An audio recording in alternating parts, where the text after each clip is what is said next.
for Trump in the November election. Then in February, she was fired from her civil service job. Absolutely, I feel a little bit betrayed.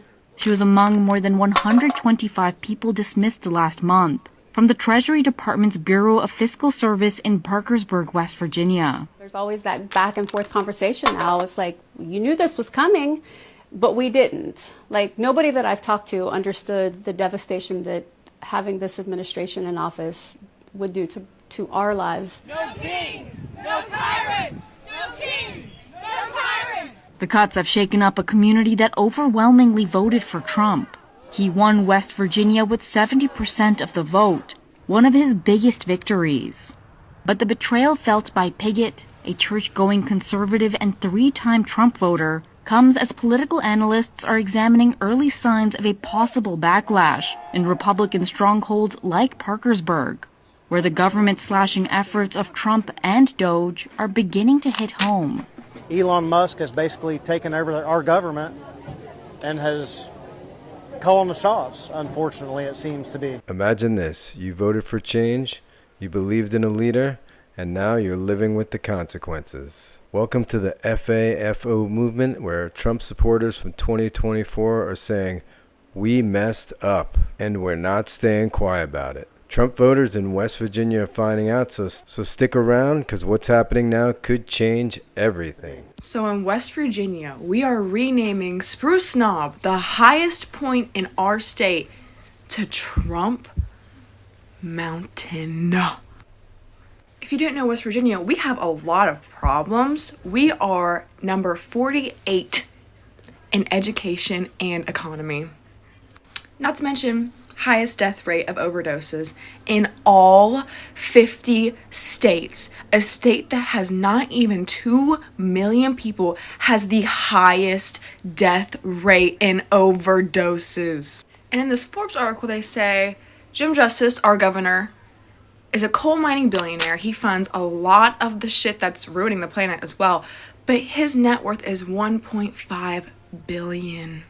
This man does not pay his taxes, barely knows how to grammatically speak a correct sentence. And now, in the terrible state our country is in the terrible state our state is in, they have decided to do this. Change the name of a goddamn mountain. Hey everyone, welcome back to the channel. Today we're talking about one of the most talked about movements in the US, the FAFO movement. If you don't know what that stands for, it stands for F around and find out. It's been the rallying cry for millions of Americans who find they've been pushed too far. But here's the twist. This movement is hitting hard in places you might not expect, like West Virginia, places that went full on for Trump the past 3 elections, even in 2020 when Joe Biden won. So what's going on? Let's break it down.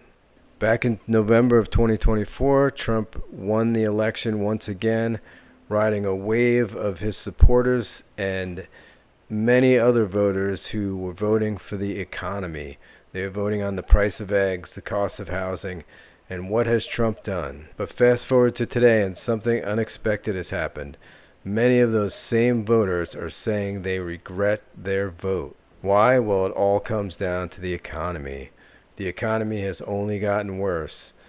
The Dow Jones has tanked. The stock market has tanked. Crypto has tanked. So what exactly is the FAFO movement? It's a grassroots response, which many see as a series of broken promises and policies which left many Americans hanging in the wind, basically. From skyrocketing costs of living to controversial policies to the firing of federal workers to the dismantling of agencies like USAID and the next agencies on the chopping block, Social Security, Medicaid, Medicare, things that everyday Americans use and need. And the phrase FAFO is a phrase of accountability, basically saying, you made your bed, Republicans and Trump, now you're going to have to live in it. People are saying, I voted Trump for the economy, but now my rent is up, my food prices are up, everything's going through the roof.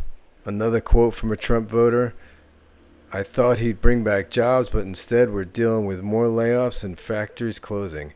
I regret my vote, I really do. Another one, I'm a lifelong Republican, but this isn't what I signed up for.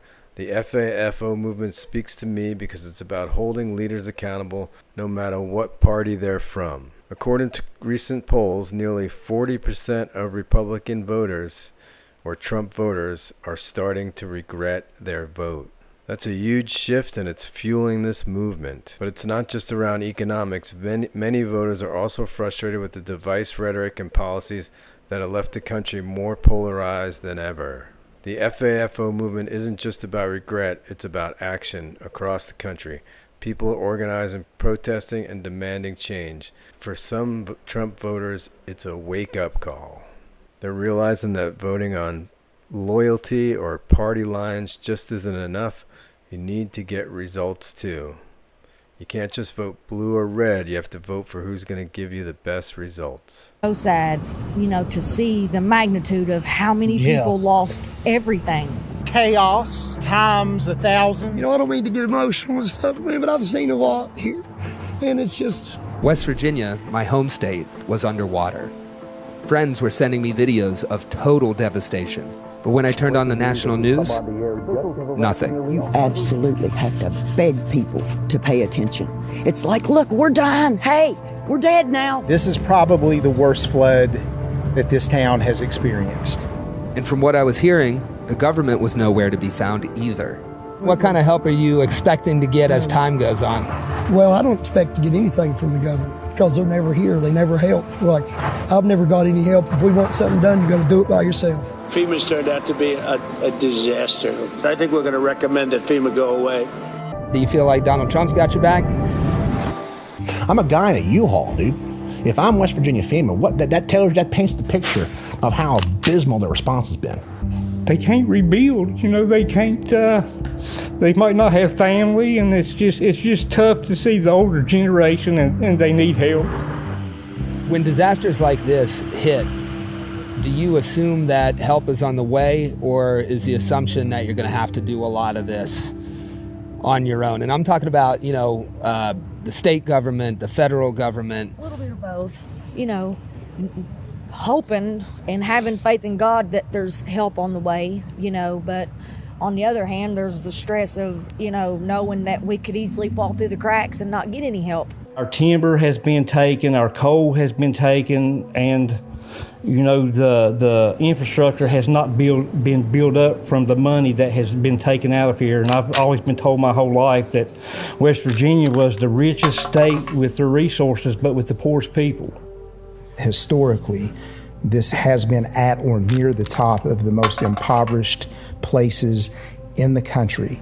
Neither side, Democrat or Republican, has ever come through for the people here.